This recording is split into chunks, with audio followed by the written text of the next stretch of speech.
Alam mo, hindi naman talaga ako sweet na tao eh. Pero, hindi ko alam kung anong gayuma meron siya.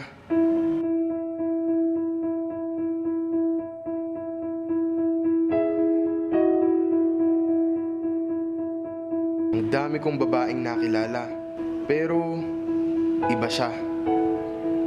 Umaga pa lang, ite-text ko na siya. Magigising siya. Tapos,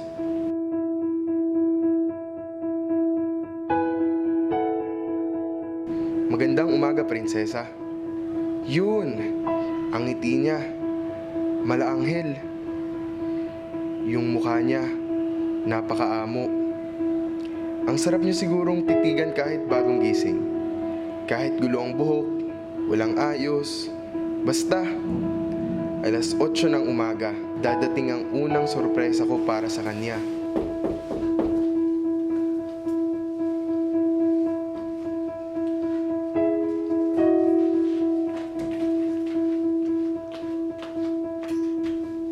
Ate, meron po yan papagkay. Simple, pero planado. Siya kasi ang inspirasyon ko. Inspirasyon sa lahat ng ginagawa ko.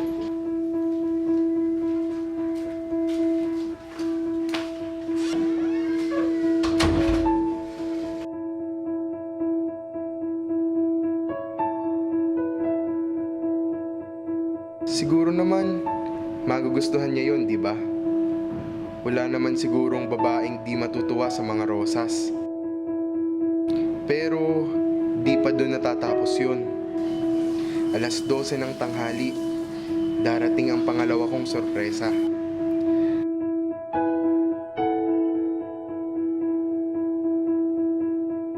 Sa mga ganitong oras, alam kong wala pa siyang ginagawa.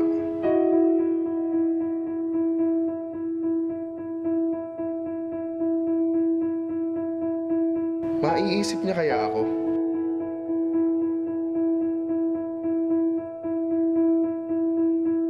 Biglang...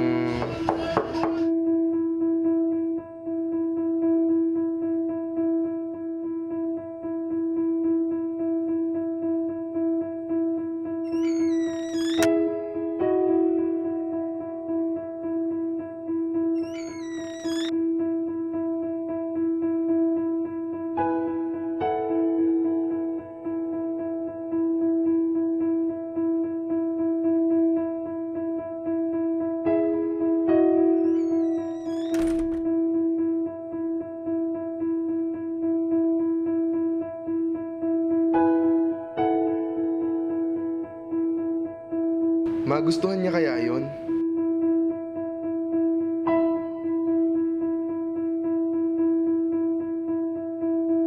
Tama kaya yung sukat? Yung haba kaya? Nahihirapan akong pumili kasi alam kong lahat babagay sa kanya. Tapos, may note doon na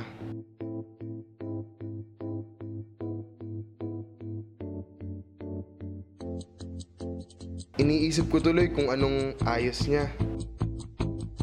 Kasi kahit wala, ang ganda.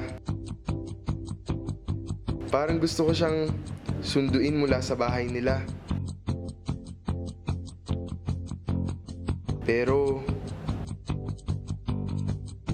mas gusto kong kabahan sa magiging reaksyon niya habang wala ako nasusundo sa kanya. Hindi na ako mapakali. Hindi na ako makapaghintay. Sa kanya lang ako nagkaganito. Yung pakiramdam na para bang nasa langit palagi. Pagkasama ko siya, pagkausap ko siya, kahit anong gawin, basta kasama ko siya. Lahat parang ang gaan.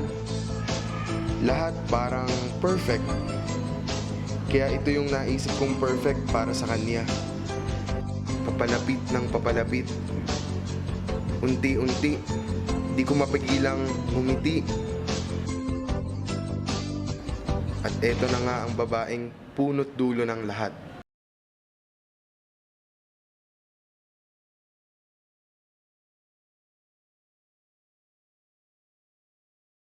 Para akong atheist na nakakita ng himala sa harap ko. Alam mo, pinagplanuhan ko talaga lahat ng to. Ultimo tong sandaling nasa harap na kita. Kaso, nung simula nang nakita kita, na mental block na ako. Putang ina lang. Pero, sasabihin ko na lang sa'yo kung ano ang nararamdaman ko. Alam mo, napakasaya ko. Sobrang saya na nakita ulit kita.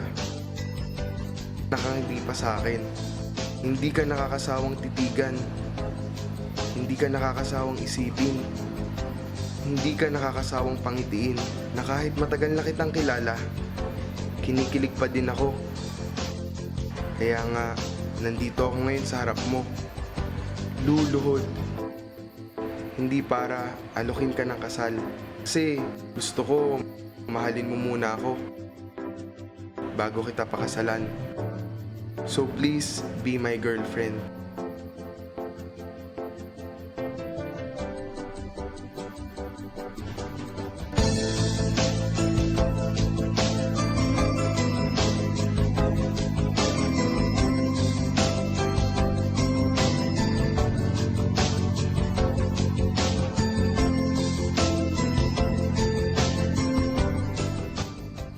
Yes!